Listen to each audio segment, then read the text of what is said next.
the man himself, John McGuinness, NBE.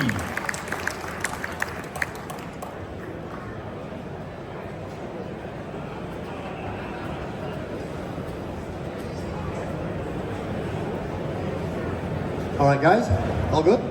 All good, you? A little bit dishevelled there, but I'm all right. A little bit. A few beers last night. Few beers, that's putting it mildly. What time did you get put to bed by Ian? About 3 o'clock. 3 o'clock this morning, yeah. So it was set off yesterday at 5 o'clock in the morning. So it was a 22-hour shift. So yeah, but no, we're all right. It's only like in a world endurance race. I've done a few of them over the years, so yeah, you don't go to bed doing them races. So, but I enjoy it. I enjoy that. I enjoy everybody's company up here. You know, when you come up north around these parts, good people. So had a good time last night. Good day yesterday. Enjoying today. So yeah, happy as pig in poo. Pig and poo. This is John McGuinness uncensored, so that's quite tame actually right now. We get up here and we have a chat all the time. It's quite nice, and we'll roll into that famous Isle of Man TT lap at some point. But we have got you at Knockhill quite early this year, because on the 28th of April you're going to be one of the instructors on the Neil Mackenzie Day, which is something that you've done for quite a while, and you get a great rapport with all the customers who come along, and they learn a lot from you as well, John. You put a lot of effort into these days. Yeah, absolutely. You know, people put a lot of effort to get to the, you know, they pay the money, they come to the track, and I really like it. It's a very different atmosphere to a lot of other track days around the country. You know, I do the Bennett's ones, and a lot of people turn up with big egos and all the rest of the nonsense, and the people come to the Knockhill ones and they've maybe never been on a track before, or they've got it as a present of somebody, so or whatever. So they're really nervous at the start of the day. So we just coax them round. There's no pressure. It's not a race school. It's just a riding day out, you know. And if you want to learn anything on track about your bike or yourself, or a little bit of bike setup, or I mean, Neil's great. Oh, Neil's been around a long time, so, and he can still pedal as well for an old codger. So it's great. You know, you get all scales of people there, and I really enjoy it. Spud's a superstar, Neil Mackenzie. 28th of April, if anybody's interested, the girls can do a special show only dealing that. Come along, have fun with John McGuinness, and I think John McPhee might turn up for that, and Rory Skinner's usually in town as well. It's a star-studded lineup that we can have. I want to talk a little bit about the bikes that we have here that you brought up, because we're very lucky that you supplied two fabulous bikes. Give me a little run through of what we've got. On the left-hand side, as we look at it out the stage, we've got Keith Ewan's FZ750 Loctite Yamaha, which was a super stock bike from 1987. Fully restored by a former local racer, Sandy Christie. That bike is on the stand across there. On the other side of the stand, we've got Declan Connell's bike, which has got BD Roofing and WSC Performance sponsorship. Declan races in the Pirelli National Superstock Championship. You'll see that bike racing at the BSB round on the 4th and 6th of July. We've got Charlie Spud Nesbitt's bike here, and we've also got John McPhee's Master Mark Honda by Hawk. Stunning bikes. Unveiled those bikes yesterday on the actual show, along with Steve Hicken and Stuart Higgs, who we came up to be involved in that, which was fabulous, of the series director here. And you've got a good affinity with these guys, because you've actually raced for Hawk, if I'm not mistaken, at Darley-Moor. Yeah, I've also raced them in 2004 on the Kawasaki, so when they were on the Kawasaki. So yeah, 2004 was a bit of a funny year for me. I'd sort of lost my Honda deal at the end of 2002. I rode for Triumph and Ducati at the TT with Paul Bird's Ducati and the Triumphs. And in 04 I had a deal with Yamaha just for the TT. I won 3 TTs at the 04 TT on the Yams, and then Glenn Richards got injured at Thruxton. So I went from having nothing really, winning a couple of TTs, then jumping on the Hawk Kawasaki and going to the end of the BSB Championship. So great team, family run, always thereabouts, and got 2 fantastic pedallers on. And last few years I've always done the Darley-Moor race for them. So it's easy to work with the team. You just pick the phone up. When we're doing Darley, yes, I'll see you there on Saturday morning. That's about how it goes, you know. This happened at the table last night. I don't know if I'm maybe meant to say this. What happens in the room stays in the dining room. But he looks over the table and says to Steve Hicken, "You fancy doing Macau?" And Steve goes, "Yeah." Nice. That was a conversation. So if you see them at Macau, it may end up happening. I'd like to do Macau again. Yeah. Last time I did it was 2019 on Paul Bird's Ducati, and obviously COVID. I didn't go back last year, and nobody really raced at Macau last year with the weather. But I'd still like to go and have a little spin round. It'd be a great team to do it with. Fancy another dig at Macau, do we? Great place. Yeah. Great, weird place, full of like strange goings on and lady boys and all sorts of nonsense and ladies of the night and prostitutes and all from all over the place. So yeah, but the racing really tracks. You're so unique as well. All looks the same. It's just yellow, black, yellow, black, yellow. It's like going down tunnels, really high speed and technical on the top. Always red hot, humid. Yeah, difficult place to race, but a satisfying place to race. I've always loved it. Right, we've talked about all those bikes, but we've got two very special bikes which you brought along. This little 1996 RS250, your stunning bike, a replica of what you actually raced for with Paul Bird. Yeah, that sort of was the year that turned everything around for me. 1996, I got my opportunity with Birdie, and I took it with both hands. And yeah, so my original bike, Paul sold it to a team in the Isle of Man, and a Manx rider got killed on it at Glenvine, unfortunately. So the bike was completely destroyed. So I built a replica of it, and it's been painted up in this part of the world in Cooper. Is it Cooper? So bike paint. Repainted it its original colours, so it's a nice bike to have. A lovely little thing. Yeah, it's not a coffee table, by the way, to leave your phone on it. He's been putting his water and whatnot on it, prick. And then that's and then it's my 2022 Honda Fireblade. That bike's really special for me. Honda actually gave it to me at the TT last year. And you must have a little look at it, because people look at it and probably walk past it, but if you look at it closely, my first ever race in '96 was on the same bike as that, and there's a picture of it at the start, and if you follow it around, that's every single race I've done. So right around to 99 starts leading up to that bike there as well. So I finished 5th on it in the race. Probably didn't ride that well. 5th place was a good result, but I rode a lot going on that year. 2022 I went back with Honda, got an MBE, new set of teeth, turned 50-year-old. There's lots of things going on. Honda, yeah, and I took my eye off the ball from actually racing the bike. So yeah, gold bike, gold levers, all that nonsense, and I didn't actually ride that good, but I got a good result. But nice to have it. Makes me feel, when I see it, there's lots of emotions when I see them pictures, because you know the Triumphs, the 125s, the electric bikes, Yamahas. I won the last ever singles TT. I won the last ever 400cc TT. So. Yeah, amazing journey all the way through that, and some pictures on there. There's a picture of me and Joey there going through Rencullen, and I'm on the 500, and he's on the RC45 in 1999. So, and I followed him around the track for a couple of laps. Real special. So it makes me sort of want to cry at times, and then it makes me smile as well. So it turns into lots of emotions that way. Was Joey your finest teammate? Yes, I have to say, probably if I had to choose one. Yeah, just full of information, but you have to get it out of him. But a lot of people never got close to Joey. At the time I got closer, that's what the family said to me afterwards, after we lost him, just after the TT. But to be his teammate was really special, and everywhere we went, it was just like a god. And he had no idea. He's so unassuming, you know. It was a class to see, and you know that Northwest 200 in 2000 when he stuck the SP1 on pole. How he did that, it was the worst bike I ever made, that thing. It was an unstable, heavy, underpowered thing. He stuck it on pole position, and then I just said, like, how did you do that? And he said, just grit your teeth, he said. just fucking grit your teeth. I was like, I couldn't believe it. But then, you know, the stories, I can sit up here for hours, but one little tale with Joey, we missed Thursday practice because the weather was bad on this SP1, and we're trying to get it a bit more stable, and we went to his house, and I was looking through all his trophies, got into his house, all real cool stuff in there, and his leathers and bikes, and there was an old Fireblade leant against the wall with no front wheel in it, so he didn't like that thing, so it was stuck against the corner of the garage. But he set off down the road to try and do some adjustments on it. He's down the road with a paddock jacket on, the famous yellow helmet, flat out down his road, gone. Then the police turned up, we were all like that, ooh, you know, he said, Joey's just gone past us going the other way, doing about 150 mile an hour. He says, well, we're never going to catch him, but just wish him all the best for the race, will he, on Saturday. So, yeah, cool. And then he won them races at the TT. And me and Michael Rutter was stood next to him. I don't know if you've seen that picture. We were stood there thinking, who's this old bastard? And I'm 4 years older than that now, than where Joey was when we lost him. But yeah, I've had some fantastic teammates over the years. They've all been great. Probably the worst one was Michael Rutter. Most miserable prick you'll ever meet in your life. He just sucks the energy out of everything. He's a pub emptier, isn't he? He is a pub emptier, yeah.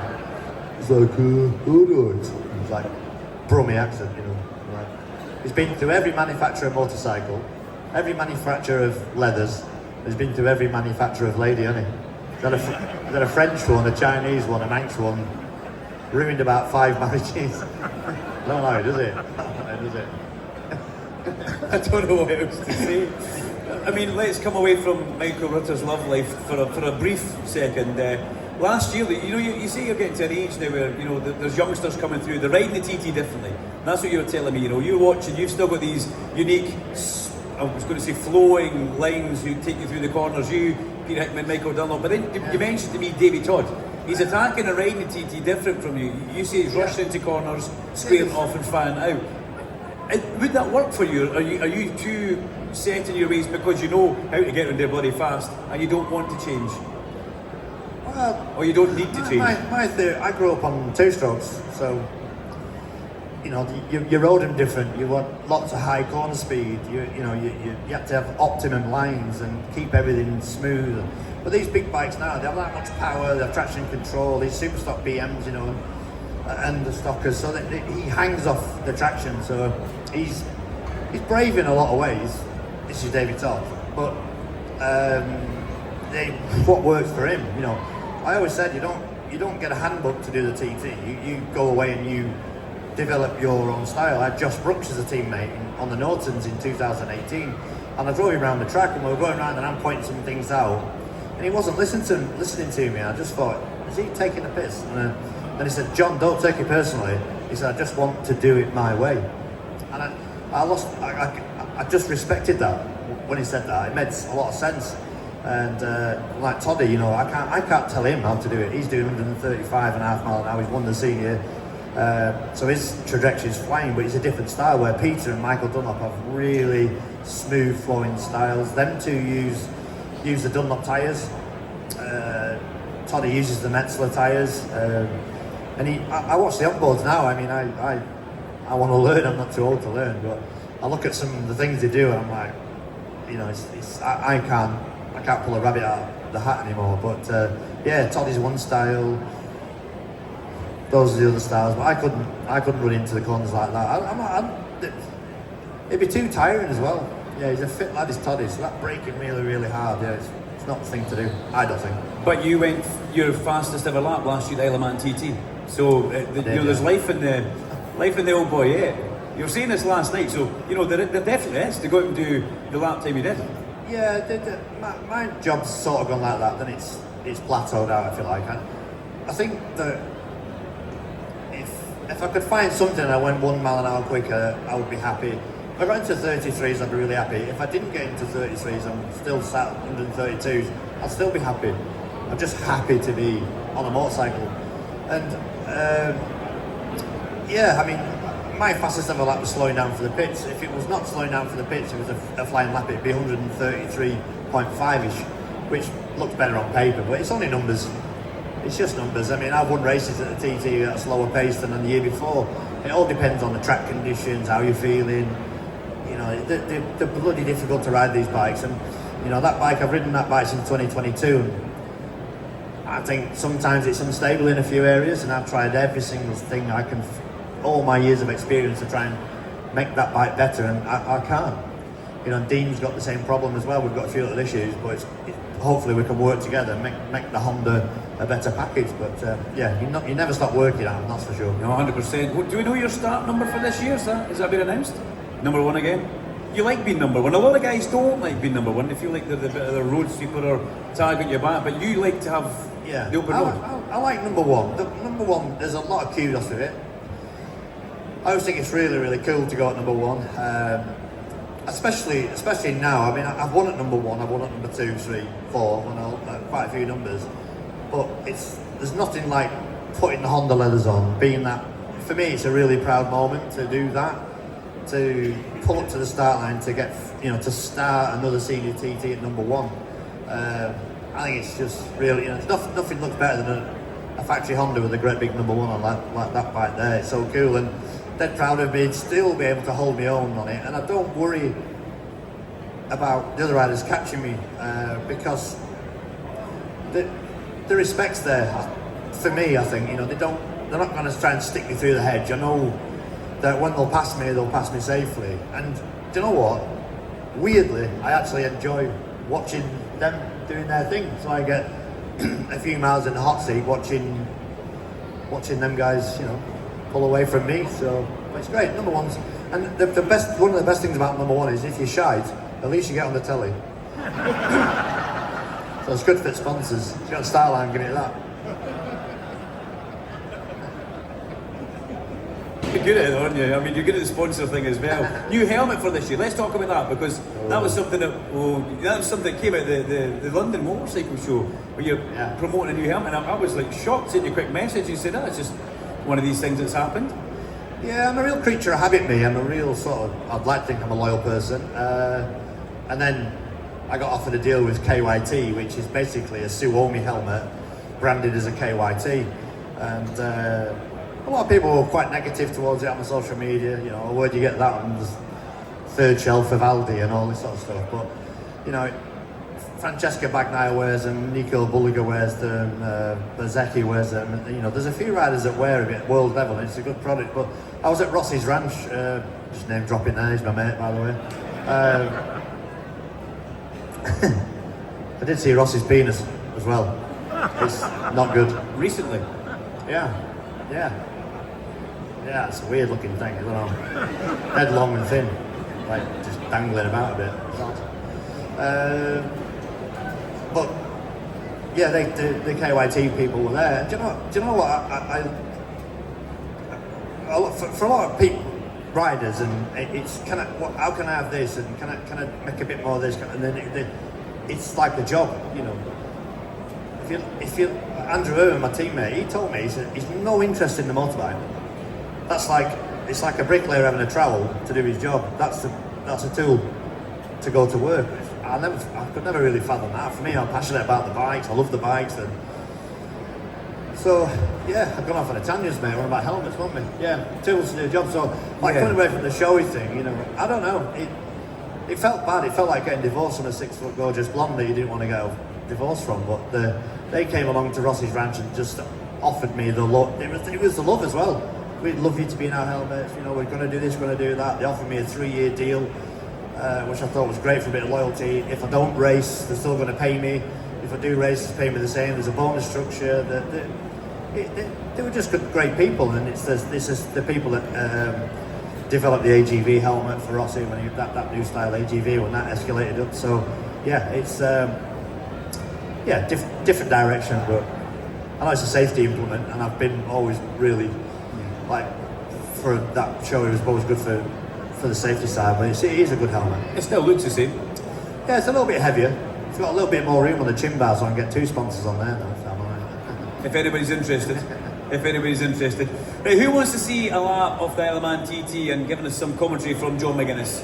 Hey. Nah, we're not going to do it for that, are we, John? He's been here for 2 days. We got him royally drunk last night in red wine. Who wants to see a lap of the TT? Come on. Yay! Well, this lap was 2015, so it's a senior TT. It's probably going to be my last ever TT win. It was probably my finest hour. It was 131.9 from a standing start, and it was 132.7 on the flying lap. I'd had a bit of a tough week leading up to the senior. I was going okay. I was finished 4th in the first superbike race and made a decision with a rear tyre that I regretted as soon as I set off. I got forced into by Dunlop and forced into with a team to run a softer tyre because of the conditions, and you should always go with what your heart says, and I chose that softer one anyway. I finished 4th. I won the electric bike TT. Anyway, somebody's got to win it. I've got that bike in my collection. Yeah, that was good. I said to Mr. Honda, can I have the bike? And he looked at me like I had 2 heads, because it's like £1 million to the bike.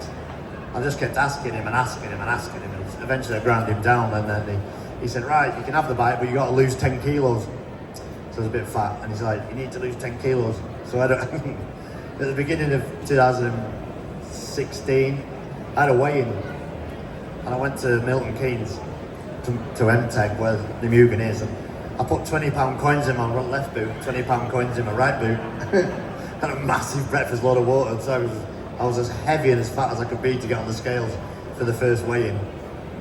This little Japanese fella's going, "Wah!" The scales are like 90 kilos. He must have thought, who the f is this fat bastard on this? Spending millions for him to ride this bike. Yeah, where is the athlete? Yeah. But then, senior TT come, I was written off a little bit. People were saying, oh, he can't do it anymore, he's lost it, and really, really motivated me. Good sleep night before, I said to the missus, you know, we're going to get stuck in on this one, and threw everything and the kitchen sink and more at it. I was a few places on the track, I'll explain that. I'm absolutely on the limit, there's nothing left. But such a satisfying race to win. You know, I beat Guy Martin and Hutchie and Michael and all the top dudes at the time, and really, really, really special. Never ever forget it. I've got that bike as well, this bike. I should have brought it to be fair, but I have my 2015 winning bike. Did we not have it here last year? Did we have that bike Yeah, last we year? did. You had that down there last year. Do you need a bottle of water for this? Because I know you're going as hard as a little Honda engine is. Are you happy with that? I'll be Cup of tea? right. I'll be right, I'm hard. I'm a northerner. Right then, okay. So we're going to bring this up on screen. We'll dim the lights as well so you guys can see it. Just before the start, it's the only race in the world where you don't have a warm-up lap or sighting lap, so you sit there on the grid, you take your helmet off and all that. You don't with this.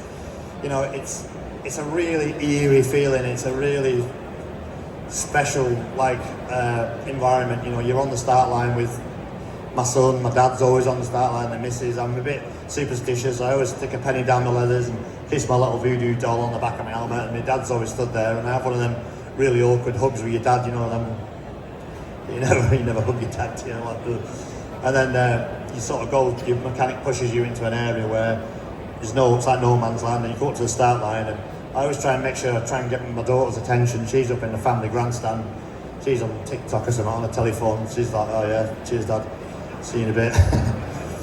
And then, you know, it's down to business, but yeah, not cold tyres, but not up to pressure. Oils are cold in the suspension. You've got 24 litres of fuel on, so it's just a big old heavy lump at the start of the race. So. When can you start actually? I mean, you're pushing from the word go, but when do you notice that everything is good? How far into the lap are you when you think, right, tyres feel good, suspension's good, brakes are good? Probably around Balagary, it's called Balagary.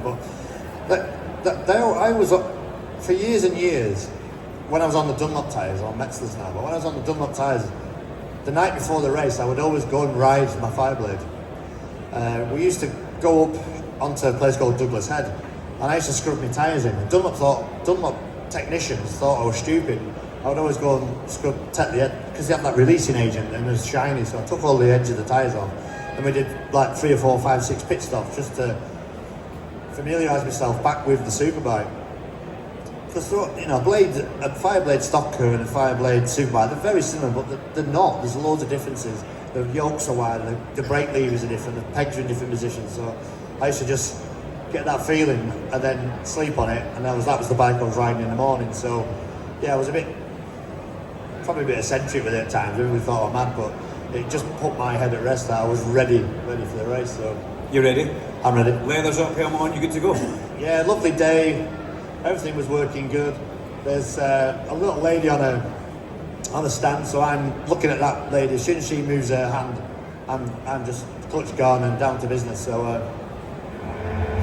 yeah, there's a little lady with a flag. So bang, she drops her hand and I'm gone. So big long first gear, like 90 mile in first gear, into second gear, into third gear, fourth, fifth, sixth, towards the stop of 10 inches cross. So there's a little pull on the bars, so you just have it steer around there. And then bike's a little bit lively through here. You're going towards the bottom of Braille, really, really scary bit of the track through the bottom of here, especially on the first lap. So you bang through the bottom of there, over I goes lead, wheelies, thumb brake, stop it, wheelie, like a double, there's like a double kicker there. Then it narrows down. There's a road ending from the left, so back to fifth, little wheelie on the bars. Now really, really hard on the brakes, fifth, fourth, third, right down onto first gear. Slippy as anything this corner. Just get it turned, get it up, fat part of the tyre, accelerate. I use all the road on the way out. I'm brushing the bank on the way out, sit there. So that's absolutely on the limit through there. Up to fourth gear, your brake just there, that's an entrance into a campsite on the right hand side. First time we're going to lean the left bike over the left hand side, so a little bit cautious on the left. good camber on the right, then some all sorts of weird cameras there on the road because there's a mini roundabout, so bikes all pretty lively through there, out of Bradden Bridge on towards Scudborough, towards Union Mills. A bit of like low wall on the inside, and I lose the rear a little bit here. I had to just get out of the throttle a little bit there, but this is really important corner. To be patient here, stay on the left hand side of the road, so you're braking downhill in a straight line to open up the right because it's all the exit speed, so you've got to be a bit cautious on the way in, aggressive on the way out, get on the gas as early as you can. Third gear out of Uni Mills, fourth gear, right through to sixth gear, a little bit of a wheelie jump here, using the front brake, just a little wheelie there. There's an old lady in a wheelchair who sits there and gives me a wave, just there. And then on towards Ballagher. Now you're thinking about this corner, you've got to get it right. It's a brave corner, it's blind, you're right down, so you're sixth gear, back to fifth. As soon as I see the white paint on the curb on the inside, whoa, just drive through it. That is absolutely one of the scariest corners on the track, but so important to get right. So into 13,800 RPM, bikes redlining now, 190 mile an hour approaching to Crosby, a little lower the throttle, just to help it turn in a little bit, out of Crosby Village, up towards the Crosby pub on the right hand side, but you want to stay over, to go over this jump on the right. On the left it's a lot steeper, so over the right it still gets a bit lively over here, it's a bit lively over there. All the people on the grass banks, both sides with their feet over the edge is so special. Flat out approach into Bremer Castle, so you've got like a two lefts here, so it comes round and down again, so give it a little squirt, back two gear, back to third, real nice camber left, nice camber right, and go over the sort of crown of the road and get a little wheel spin on the exit, fourth gear through Appledene, steering with the balls of your feet here, because the bike always wants to go in a straight line, still really fast through there, fourth, fifth, over the white lines, back across the white line, over the white lines again, and you come back across the white lines, but you want to be dead parallel with the curb on the outside. Again, brake a little bit early, get the bike controlled, and get good drive on the way out towards Dorsley. Third, fourth, fifth gear around this double right-hander, such a scary corner. Your brain's telling to turn in, but you've got wait, turn in late, missed the first apex, click the second. The curb sort of goes round twice. You're visualising that apex round the corner, 175 mile an hour, so it's full commitment to that one, but you've really got to understand and know where you are on the track.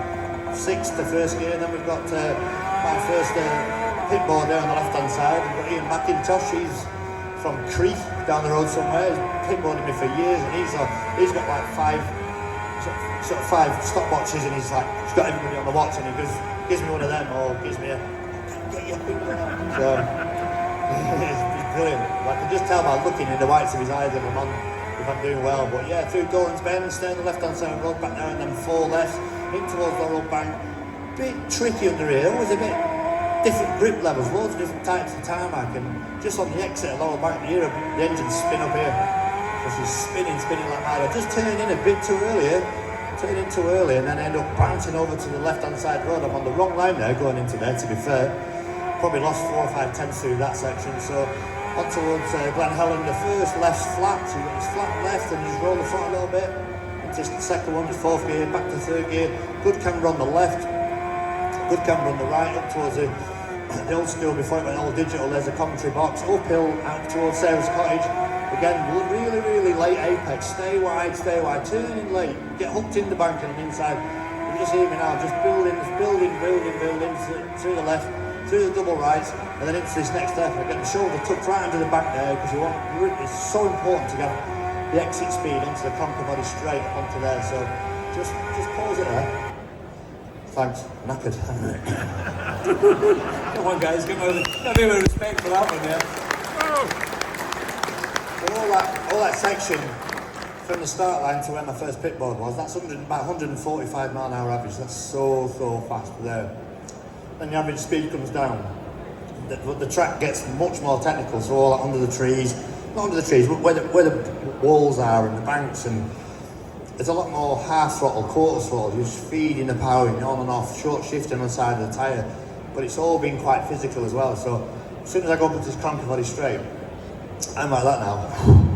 Then I take some deep breaths, have a look at temperature gauge. I just wiggle my fingers and my toes, relax, get some oxygen in. It's a lot of people, I mean, especially early start of the week. You come in after the first couple of laps, and everybody's just like, because you grab it by the horns, you don't let go of the bike. You've got to let the bike do the work. We're coming into the conquer body now, mega fast bit of the track. We saw a little, I'm not going to say a mistake, I'm not brave enough to say that, a little bit going in towards Glen Helen. How long does that stick in your mind, or is that already gone by the time you're through the next corner? Already gone, and do you know what? I've done it lots of times. I've done it lots of times into that corner, and I still do that lots of times. Is that because you're attacking it like a short circuit? Don't know, I'm just a dick. I need to be just a bit more, get it right. You know, I worked it out, I've done 52,000 miles around this track. That's a lot of miles, isn't it? And I still make mistakes. But as long as it's small mistakes like that, you know what I mean? It's like, but it's got like a jump in the road, so you've got to turn right, then get the bike straight. But I had a bit of lean angle on, that's why it all went. But then you're trying to gather it up, so it's, and that through that wall is really off camber around there. It's a horrible bit of track, but this is onto the conquer body straight. Just a quick little note, at the end of this straight, it says slow in the road. So the racing line is through the O in the slow. So go on, here we go. Okay, David didn't believe. A bit of a jump here, we're bumping a bit of a jump there, and then we're accelerating down here, wiggle my toes, a bit of oxygen in, and then towards the end of the conquer body straight, you just go through the O in the slow sign, through the middle of that. Fifth gear around there. I've watched Hickey and them boys, they're sixth gear around there. I'm fifth, I'm down the gear. So on towards the 11th milestone, got real nice flowing right, left, natural chicane. It's like a big long left, you go over the white line, come across the white line again, you go across the white line, and come across the white line again, down towards Handley's Bend. Huge, massive wall here that you don't want to be going anywhere near. So get the bike slowed down, nice left, nice right, accelerate out of the corner, and then I'm not blowing wind up my ass or anything like that, but I have my own corner. This next left, favourite corner, so just through there. It looks really weird, it just looks tight, but it isn't. It just opens, you get like fired out like a gun when you get through there, so it's a special bit of corner. Top of McGuinness, now we're going down to the famous bottom of McGuinness where you've got time to think it's one of the worst corners in the world, massive depression at the bottom of there. You've got to be careful, sit on the pegs and just bang through the bottom of there, bikes all over the place, dead bumpy, then it's resurfaced just after this left. You see the camera stop bouncing around now, so it's dead nice smooth approach into the 13th. A little bit of a mistake here as well. Didn't quite get nipped into that right-hander. It was a little bit offline and just ruined all my speed through here. Then flat out through here, accelerating through there, 4th gear into 5th gear, into 6th gear, on towards Kurt Michael. A little bit of wheelie here. And as soon as it wheelies, then you're on the brakes now, through to 3rd gear. But just stop it here. Just a quick one through here. This is Kurt Michael Village. It always gives you that sense of speed, and you've got some yellow lines that you have to go through, you know, like a double yellow line on any road. The middle bit, you go through the middle bit of the double yellow line, so that's your line, so you've got, I don't know, 3 inches to get it absolutely perfect. So when we play it, just watch the yellow lines, and then it's wide open now at the minute. It narrows down. Then you go through the double yellow line, the curb sticks out from the left line, just goes poof, as fast as that, then it opens up again, then you go down towards the end of the village and you go yellow line, so go on, hit the play. Side of tyre, picking the speed up, short shifting through the gears, coming in, it's getting narrower and narrower. Then you've got this curve comes out through the double yellow line, so you go straight through the middle of that. Coming towards the end of the village, you've got to be bang on precise through here, so you've got yellow line, brush the bank on the right, double yellow line on the exit, so that's how it's pretty millimetre perfect through there. Up towards Red Cullen, you see me lift the bike up quite aggressively, so right and a left, and I just go. So I need to hit that jump dead straight, and then you're going towards Bishop's Court, really fast bit of the track. Bits of the track now where you know where you're going, you've really got to trust your bike, trust everything, and then you just watch the bike just drift across the road on this ride. It just goes, you just got to let the bike dance across to the left-hand side of the road. Then you've got another horrible curve, comes from nowhere here, so that curve comes from there, into Alpine Cottage, back from 6th to 5th, and get on the gas, bit of wheels spinning the way out of here. So 5th gear into 6th gear now as 6th, and then let the thing stretch its legs. Braking marker into here just before the 30-mile-an-hour sign's there, then 2 yellow boards. So back from 6th to 1st, so get it stopped, get it turned, get it over the Ballath Bridge safely, get your wheels on the ground, accelerate away as fast as you can. So short shift into 2nd, 3rd, 4th. You've just seen my mates here on the left-hand side of the road with the numbers on the side of the board there, them orange numbers, that's one of my boards as well. Through this 2 left taken as one, so you missed the first, clipped curve comes there, second apex, get the bike on this jump, massive jump there, 5th gear, 180 mile an hour into 6 now, there's 6, down towards before he bends, I get right into the curb to open up the right, so right in the curb on the left. Stay on the right hand side of the road, don't go veering off to the left. Be more patient on the way, and then you just start building the speed. 4th gear, short shift to 5th. You can hear the bike going on the side of the tyre, changing the gearing. So I'm tucked in now, everything tucked in. I want a real good exit speed onto the silver brakes, into 6th there. Little left kick, past the pub on the left, little pull on the handlebars here, just over the top of there. Then just listen to the engine. She's pulling me down there, an absolute dream. Tucked under the screen, just goes outside the tyre here, and it just kissed the limiter there, so absolutely geared to perfection. Right through the gearbox, you can see me stopping here, absolutely, that's the limit. No way I could have braked any harder into there. Through Ginger Hole, the apex is a telegraph pole on the inside, there was that big telegraph pole there, but I make a mistake out of here. Oh, that was 50p, 5p. Through Kerramore, I've got to get that out of my system, bang. I was greedy on the throttle through there, my mistake, so it's the moments you have where you shouldn't have had one, but that I was asking a bit too much there. Again, on the peg, like a jockey, a little bit of a pull on the bars here, to 6th gear, so a little pull left, little right kick, little pull on the bars through the counter yard there. Then the road disappears, just drops off this like bit of a step here, so back to 5th, down the step, left again, down towards Glentremon. Heading towards this next left-hander, it looks really tight, we've got to stay on the right side of the road. Straight into the apex on the left, it opens up for you on the way out, it looks really tight, it's quite fast. 3rd gear, 4th gear, 5th gear, holding 5th gear towards the K-tree, so again the curb just comes out of nowhere on the left, this black white curb comes out of there, I don't know what this next corner is, hate this corner. Dan Dean got killed here a few years ago, ended up in the trees, but really bumpy through there, through into Milltown. Camera stopped shaking there, the resurfaced it just to give you a teaser, then it's back into the bumpy section again, so 4th gear, 5th gear, over this jump at Milltown Cottage, boom, as soon as I land I'm in, the wall on the inside there, down towards Schoolhouse, a little bit of a smooth, nice approach down towards Schoolhouse on the brakes. Horrible kick bump in the middle of it, you sort of just get a little bump in there, so down towards Parliament's Grey, braking markers at crossroads there, so 4th gear, 3rd, 2nd, 1st. Again, you can see the bike just about getting stopped into Parliament Square, dead greasy under here. All cars are sat at the traffic lights, there's diesel and all sorts on that bit of the track. So just got to be patient through there. Up towards through Knockhill, dead bumpy, uphill, off camber, horrible right-hander. I don't like this next corner as well. It's called White Gates, and it just pings you across, end up in that lay-by there down to housing estate, towards Stanley Maris, uphill, quite steep, not really doing any justice up there. Up towards Ramsey Hairpin, in that box in front of you was a second commentary point, so I just get a stop there. You know, can't breathe. Take a drink, man, take a drink. Yeah, so all under the trees, all that section, super fast, quite physical. And now we're climbing up the mountain, we've come from the sea level up to Ramsey Hairpin. And when I go around Ramsey Hairpin, there's not many opportunities actually where you can let go of the handlebars because you have to hold the thing all the time. So you go around the hairpin, I always just tear off. So I have 2 tear offs on the left. In the pit stop, we change the visor and get fresh tear offs, but you just got one go at it. So you come out of there, boom, you don't want to lose any time. Tear off gone, then we've got a clean vision for the mountain, because normally we shouldn't, but you do now and again get flies up there. But so what's it like? You've gone through from the start line all the way up to Ramsey Hairpin, and you're going through kind of the same kind of areas. You've got built up around you, you've got bankings. You then come through Ramsey Hairpin, head up towards the mountain, and it just didn't mean to do that noise. It's different. It is quite difficult. Difficult as a rider. Everybody loves the mountain, but everybody finds it quite difficult to ride because you've got, as you see when we're going, you've got some corners that are 3 lefts, some corners that are 4 lefts, some corners that are 2 lefts.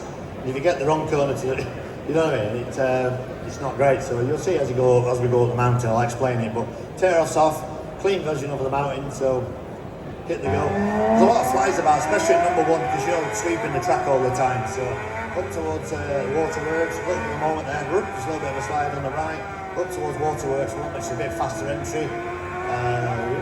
There's Waterworks 2. Climbing up towards Tower Bends now. I was using a thumb brake here, bike wants to wheelie out of here. It's a second gear through Tower Bends, a right and a left. A bit of a bump here that pings you out to this dry stone wall there. You're brushing that wall on the exit. You've got a left kink through here towards the gooseneck. Left, right, left, nice and smooth. Loads of great knee down drop through there. Up towards the gooseneck. Sometimes you can get a little cheeky look at other people's pit boards here. I can see Guy Martin's pitboard here on the left, so I can see where he was in the race. And up to these two left, first left flat, no problem through the first left, but we're gathering loads of speed. It's a little bit tight this one, so it's got to roll out a little bit, then back on it up towards 26 milestone. Joey's named after his 26 wins. He's got a bad bump on the inside, pings into this lay-by, not lay-by. Helicopters there, that's a TV helicopter, so we're on telly, we're doing alright. That's a good do. Up towards Guthrie's, this is 3 left-handers taken as one. So there's your first apex, there's your second apex, and there's your third apex. But you've got to do all your braking in a straight line through them chevrons, do this next right, left. The next right after this left is so important because you've got all the run onto the mountain mile. And I'm absolutely on the limit through here. Just see I'm brushing my shoulder on the bales on the way out of here. So what a good drive onto mountain mile, right up against the bales there. So that was up with nothing left there. Then up the mountain mile, let the bike do its work. Again, at this point I'm having some deep breaths. Bike's just singing along, climbing all the time. You think it's straight, there's loads of little kinks in it. As it goes on the side of the tyre, you can hear it go revving up, so it's cool to have it there. Downshift is any mechanics in now, listen to this downshift. It's pretty savage to be fair. Oh, that was hard on the engine. Back around this is 4 left-handers taken as one. So you missed the first apex, then you click the second apex, up over the white line, back across the white line, missed the third apex, back there for the 4th apex. So again, it's really hard to get that right. Never get it right every time. Sometimes the wind's blowing you around a little bit, so it's quite difficult. Through cases here, little right kinks here. You don't believe that's 155 mile an hour. It'll be 40 degrees of lead through there. On towards the veranda now, this is 4 rights taken as one. So your first apex is in the middle of the left-hand side of the road there, then the white line there, then the middle of the right-hand side of the road, and the last bit now, the apex, boom, that's the 4th bit. So that again, quite bob on that one. On towards Lesgrave Memorial Corner. Made a little mistake here. I'm going a little bit wide. I got a bit of a tailwind. It's pushing me in a little bit. I've missed the apex, and we just listened to the bike. She's just labouring on the way out, so I probably lost another half a second through there. On towards the bungalow. Big long right-hander into a right, into a big long right, into a left. He's changed the time out there. Shell grip stuff. Over the tram lines there. Then there's some green numbers coming up on the left-hand side. That's my second other pit board there. That green numbers. So Nat's been up there for years and years. He's done most of my wins up there over the years. Up Halewoods Rise to the highest point of the track. Brain's telling you to turn in, wait, turn in really late so you making up and up this left. Now you're going downhill. I always feels really fast now, so I'm going through the gearbox, 2nd, 3rd, 4th, 5th, into 6th gear down towards, this is towards, 32nd milestone, which is 3 left-handers now taking as one with a marshal box. First, second bit, marshal box, cross the white lines, back across there, bang, 3rd apex. So if you don't know where you're going, you're lost up there. You can just imagine you get it wrong big time. Into Windy Corner. Accelerating out of Windy Corner now. Big nice corner, knee down job. We get loads and loads of grip. Nice camber. And then flat through here. 4th, 5th, 6th. Really, really fast approach to a corner that's called the 33rd milestone, which is 2 left-handers taken as well with a double white line in the middle of it, which never really gives you much confidence to go across these double white lines. Your first apex, cross double white lines, back across double white lines, bang, there's the second apex. Stay on the left-hand side of the road, because this is lovely. Keppel Gate, it's like a real nice short circuit. It's in resurfacing, it's nice and black, the time out there. Good camber left, right, good camber left. And it changes again, goes back to the old time out there. Then down the hill towards Case Cars, a little kink, that's a bit of a scary corner that one. So it's off camber on the exit, so quite a difficult one. Over that jump there, thumb brake job, passing on, whistling past all the people on the left-hand side road, which is so cool and so unique to the TT. Getting back down to first gear, trying my balls in here, a lot of wheel spin on the way out if you listen. So really pushing hard there to get out there as well. Good drive to down again, one of the fastest parts of the track. The banking's quite low here, then the banking climbs up. See, the banking goes up and up and up, so it feels like you're going really fast. Then it opens up again now down towards Brandish. Difficult corner this one, it's always in between 4th and 5th gear, so I'm 4th gear, it's a bit over revving on the way in. And then 4th gear into 5th gear, into 6th gear, down towards Hilbury. Hilbury's, you can frighten everybody on the wall on the left-hand side. You're about that far off people's heads. You come across to the left, whistling past everybody's head there.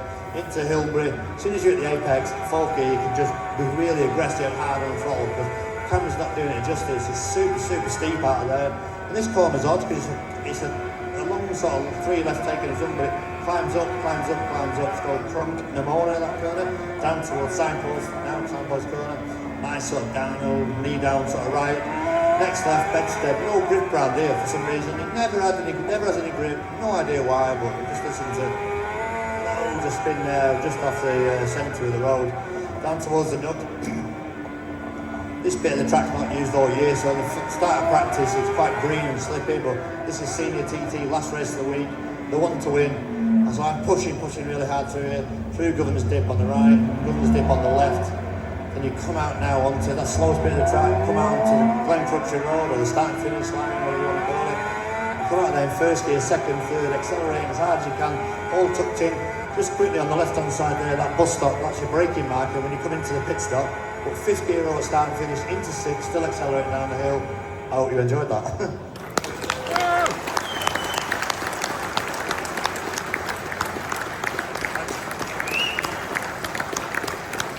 Pretty cool that. Honestly, I've done it loads of times, but I'm still in the moment. I'm still in the moment. I've got goosebumps now because you know, coming for the pit stop. Oh, amazing pit stop we had. Yeah, amazing pit stop, and pit stops are so important. You know, just Matt Leighton whispered in my ear that we were beautiful. He said, "We're beautiful. Keep doing what you're doing." And man, Julian, who's on my spanners at the back, who put my life trust in him, and I could hear him on the gun, and then putting the wheel back in, and I could hear the click of the torque wrench, and then Julian would always select first gear for me, you know, have it in gear, so I just start it with the clutch in and go. I always knew I was safe, and he grabbed the back of my leg. He would always give me a squeeze just to say everything's done. Are you a visor change guy, or are you a helmet change guy, or are you leave me alone, just feel it and tire it? No, it's important to I'm a visor change man. We change the visor. You have to change the visor. You need clear vision. You can just going along and hit anything. I mean, I've hit birds as well. Loads of, you know, pulled a few birds on the Isle of Man as well, but a few Tweety birds. But when you hit a bird, just, you know, you have it all, you get it in your face, on your hands, and blood and stuff. So you don't know, you don't know what's going to happen. So it's so important to change the visor. You've got plenty of time. You're going to be stationary for 47 seconds, 48 seconds. So you've got plenty of time to do the work. You've got plenty of time to get a drink, plenty of time for your visor, clean the screen and go. You know, don't panic. You can tell as well when you start coming down the mountain. I think you said the revs seem to just go up so quickly because you're coming downhill, and you end up you rush into the corners. Is it easier to make a mistake going down than it is going up? I would probably say it's easier to make a mistake on the way down. It's always easier climbing into bends because you have a natural sort of break, I think. But good question. Nobody's ever asked me that, but you don't realise when you look at it, it's just bah, bah, bah, bah. You're just throwing the gears at it because again, it doesn't do any justice. Is it 1,800 feet or something you climb up? You've got to come back down to sea level to Douglas. So yeah, it's definitely feels like you've stuck another cylinder on your bike anyway. Do you break into sectors? Are you looking for your pit boards, or what do you do, whole laps, or how do you kind of break it up? Because each rider has their own kind of different way of thinking about the circuit. I think that off the start, you can only ride as fast as you can ride, or how you're feeling on the day. And like when I got my first pit board, I was never going to be disappointed because if it was P2 or 3, because I'd ridden my best. That's the best I've ever ridden around there. It's the hardest I've ever ridden around there. And you can't do any more, you know. So my pit board, me and Guy Martin and Hutchie were really, really close. I think Michael had a shoulder injury that year, so he was struggling a little bit. Bruce, I think, had crashed as well up on the mountain, so he was bumped around a little bit. But 3 of us are at it. And, you know, you're waiting for your next pit board, but when you see your next pit board, you're getting the information from 7 or 8 miles back, so you don't know what's happening in between. You can only just judge what's going on. So, but when I crossed that line on that first lap, I thought if anybody's faster, they can have it. I'm out. That was me. No more bets. There was nothing left. So, but it's the best feeling in the world. That pit. I mean, lap 3, 4. It was only a 4-lap race because the race got stopped early on. It was a 4-lap senior that. And then after the pit stop, boom, we were gone. We were 20 odd seconds in the front, and that's just. There's not been many. Well, I've won the senior 7 times. There's only ever Mike Hale would ever won. Me and Mike have won 7. So that feeling when you're reading your boards, +1 on a beautiful day, the bike's working good. You know, I've got so many things going through my mind, and it's just, you know, please, you know, don't break. And I've come down 1,500 RPM, but you're still shifting on even when you pull the RPM down. And I'm coming down the mountain. I was getting emotional. I was thinking, I'm going to win another one. You know, if I just keep it together, I'm going to win another one. So if you watch me going over the line, I'm shaking my head, and a little bit in disbelief, really. And it felt sweet, you know, when a few people was muttering that I was done, or like that. Don't count me out. It's an incredible lap to watch, and the way you know absolutely everything about the lap and how you can. The bits where you tell us you're close to the bales, I mean, my God, there's not a lot of room there. Yeah. And between the yellow lines, yeah, Jesus, John. That's the line through Kurt Michael, you know, I don't know if you know, like Milky Quail, I don't know if you know, like the Milky goes out and he cuts that hedge on the second part of the double yellows coming out of the village. You go yellow line, but you get the hedge trimmer out and trim all like what the hedge is there, because in practice you end up brushing through it. So you brush through it, you don't know what's behind. Well, you know what's behind it. So you're not going to move. But yeah, you get them to brush that. So that's how narrow the line is. And on the exit, there's a manhole that you have to cross. That's the racing line. You have to go across it. So yeah, we're sort of, there's a lot going on. We're scratching the surface. There's so much more. I mean, there's trees you can look out for. There's Christmas trees. There's like coming out of just before Greba, the peeling in point. There's a house there, and they've got dogs, concrete dogs on the gate posts. But I don't use them, but like newcomers, like look for the dogs' heads on the. And there's a pink wall at the peeling in point at schoolhouse. There's loads of. Sometimes it's a bit overload for when you're learning. You've got to go out and learn it, but there's just so much to take in. It's too much to start. So how do you then go from there back to a short circuit? Because we've seen a lot of guys do struggle with it. Last year, Peter Hickman struggled after he came back from a fairly successful kind of TT, and it didn't really work from him. How do you then go from right at that pace to you would come to Knockhill, for instance? That was the next stop for the Superbikes. Well, you always feel like you're doing about 10 mile an hour. You know, when you come back to a short circuit, the speeds are so high. It's way harder and more physical doing a BSB race than that. You know, there's no way you can ride as hard as you do on a short circuit there continuously. You know, you've got the race is an hour and 45 minutes, so you can put everything at the start, and then the race settles down, and you need a bit of energy for the end. Where a BSB race is 25-30 minutes, absolute intense, full on, nearly crashing every corner. But I remember I come back from TT and go to Knockhill, and you're going down back straight, and you're like, oh, I'm not going very fast here. Then you get on the brakes, and you're like, fuck, you can't stop. You just end up in the gravel a few times. So that's what happened to Hickey. Yeah. So it's, I don't know. You can't. It's so hard. It's so difficult. And you just got to deal with it. If that makes sense. I have to say, it's a privilege watching you, because you can see how excited John's getting. Do you guys enjoy that? Yeah. Pleasure. I mean, you can name drop Valentino Rossi, you can talk about whatever you want with him, but to watch the living legend as John McGuinness MB up here doing your thing, John, I think we're very lucky that we get you to come along. And I love it. Yeah, I really enjoy it. If you're in the moment with me, I'm enjoying it. You know, it's such a, you know, the TT and my world and the journey I've been on has took me to so many great places, and I don't have to be here. I am here because I want to be here. Yeah, I really enjoy being up in Scotland and having a Monday the 28th of April. Any track day guys out there? You want to be on track with John McGuinness at Knockhill? Neil McKenzie Day. John's going to be there. A fair chance that Rory Skinner and John McPhee will be there as well. As long as it's not snowing. It won't be. It's the 28th of April. You know, it probably could be snowing then. Shut up, man. See the girls across here. Join us at Knockhill for that. But ladies and gentlemen, let's give them a nice big round of applause and a lot of love for John McGuinness. Thank you very much. We'll take a bit of a break on the stage now. We'll be back round about past